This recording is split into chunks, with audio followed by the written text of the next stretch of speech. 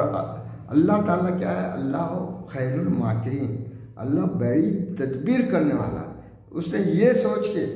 ظالم اسلام دشمن طاقت نے یہ سوچ کے اس کو کھڑا کرے، اس گھوڑے کو، اس ٹول کو، اس ہتھیار کو، کہ اس سے جو تو مسلمان آپس میں ٹکرائیں گے، ہاں سنی شیعوں کو کافر بولیں گے، کافر شیعہ جو تو سنی کو کافر بولیں گے، آپس میں لڑنا شروع۔ مگر اس کے برخلاف اللہ تعالیٰ نے ایسے جذبے پیدا کیا کہ پورے ہی دنیا میں، پورے اس میں جو تو سنی شیعہ سارے متحد ہو کے اس کو کرنے پر، یعنی اتحاد، اللہ اس کے شر کو خیر میں تبدیل کر دیا اللہ تعالیٰ نے۔ یہ کیا اللہ تعالیٰ کی جو ہے کہ اس نے شر کر کیا ہے۔ ابھی نے کیا کیا مانو، ابھی ایک پریس کانفرنس کیا،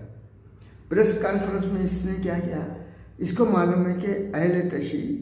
خلفائے ثلاثہ حضرت ابوبکر، حضرت عمر، حضرت عثمان کو نہیں مانتے، نہیں ماننا اور تھا، اس نے ان کو کیا کرا، انہوں نے ولین کے طور سے پیش کر کے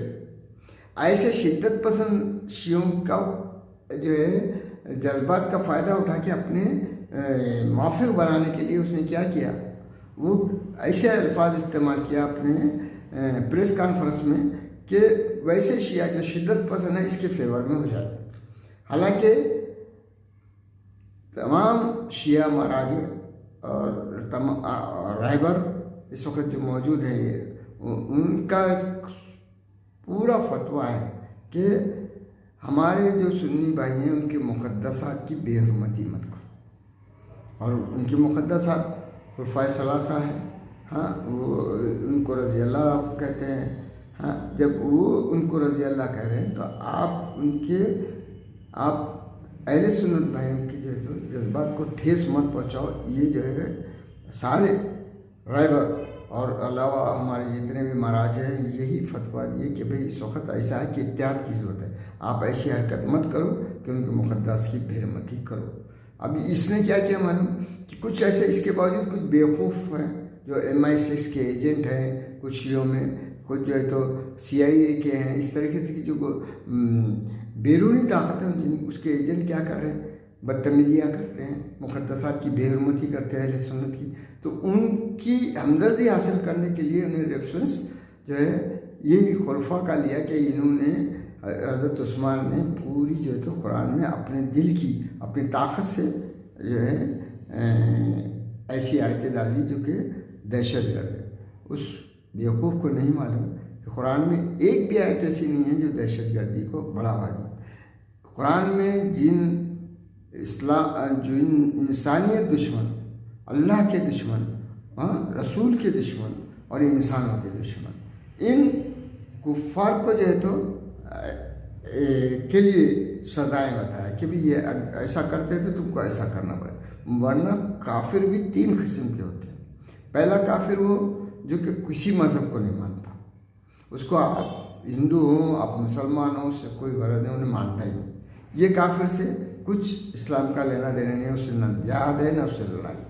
نمبر 2 کافر وہ ہے جو اپنے مذہب کو بھی مانتا ہے اور آپ کے مذہب کو آپ کے طرف رکھتا ہے، اپنے مذہب پہ آپ پیروی، وہ آپ کا دشمن نہیں، آپ کے ساتھ احسان کرتا ہے، آپ سے دوستی کرتا ہے، آپ اس کے ساتھ احسان کرتے ہیں، جیسا کہ ہم آپس میں رہتے ہیں یہاں پہ،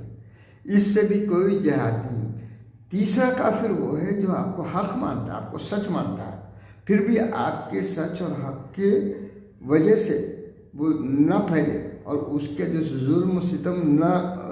پہ کوئی حرف نہیں آئے، تو انہیں کیا ہے، وہ آپ کا دشمن۔ ایسے کافر کے بارے میں ہی ہے جتنی بھی آیتیں نے 26 آیتیں بتا رہا ہے، ایسے کوئی کافر کے بارے میں نہیں ہے جن سے ہم دن رات رابطے میں رہتے ہیں، کیونکہ ویسا جو تو 1000 میں ایک رہتا ہے جو کیسا فتنہ کرنا چاہتا ہے، ویسے کافر کے بارے میں ہے، مگر عام کافر، مگر انہیں ان آیتوں کو جو یہ آج انہیں بول رہا ہے نہیں، اس کے زبان سے نہیں نکلی نہیں، یہ تو طوطا بنا ہوا ہے۔ اس سے پہلے جو تو یہ ہندو مہاسبھا اور ان کے جو کئی جو تو فرقہ پرست طاقتوں نے یہی 26 آیتیں، اس کو 26 کیسا مل گئی، وہی انہوں نے بنایا اس کو نسخہ دیے اور یہ جو تو وہ بکواس کر رہا ہے۔ اس کو ایک آیت بھی جو ہے تو کون سے سورے میں بول نہیں پائے گا، مگر وہی سب کاغذ لے گا، جو بتائیں گے وہ لوگ وہی پڑھے گا۔ اس کو یہ بھی نہیں معلوم کہ جو آیت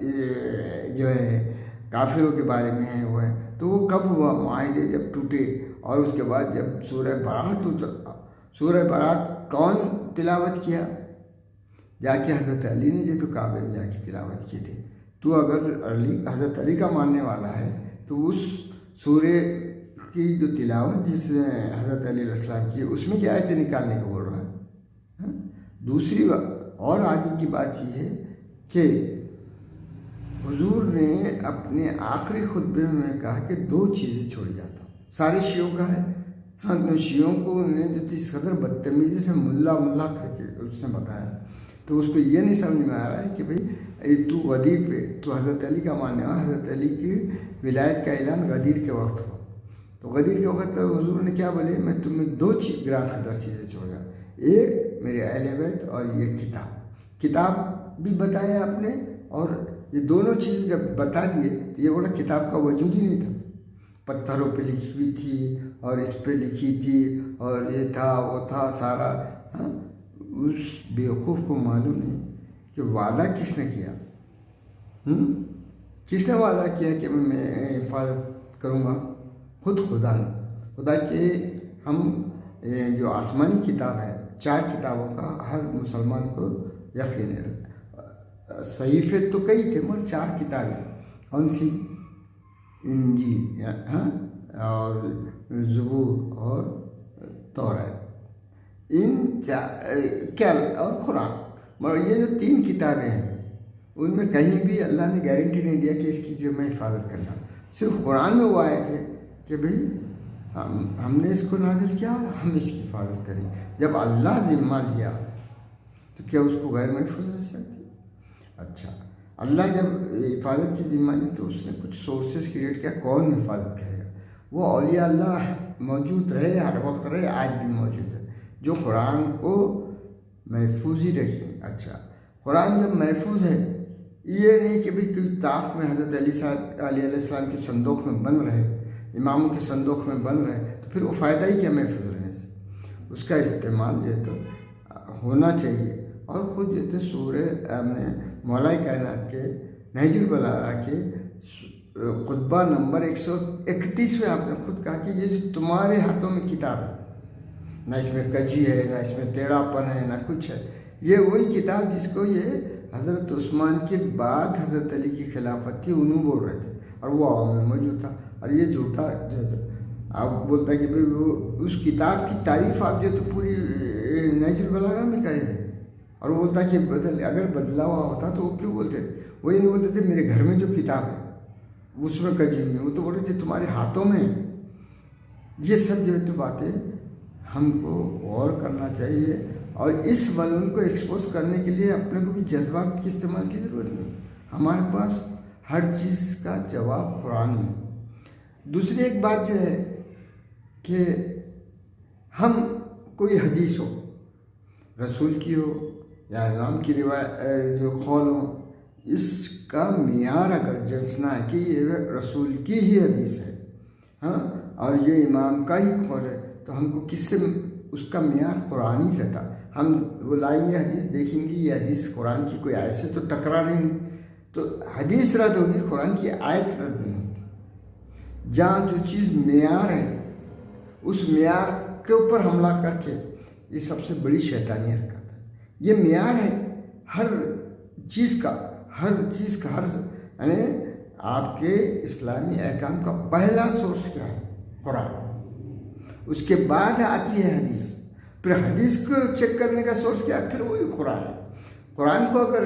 یہ سب شیطانی چال یہ ہے کہ قرآن کو ہی مشکوک بنا دو تو اسلام پورا مشکوک بن جائے گا، یہ جو ہے اس میں یہ ہے۔ اور آخر دعوانا ان الحمد للہ رب العالمین، اللہم صلی اللہ علیہ وسلم۔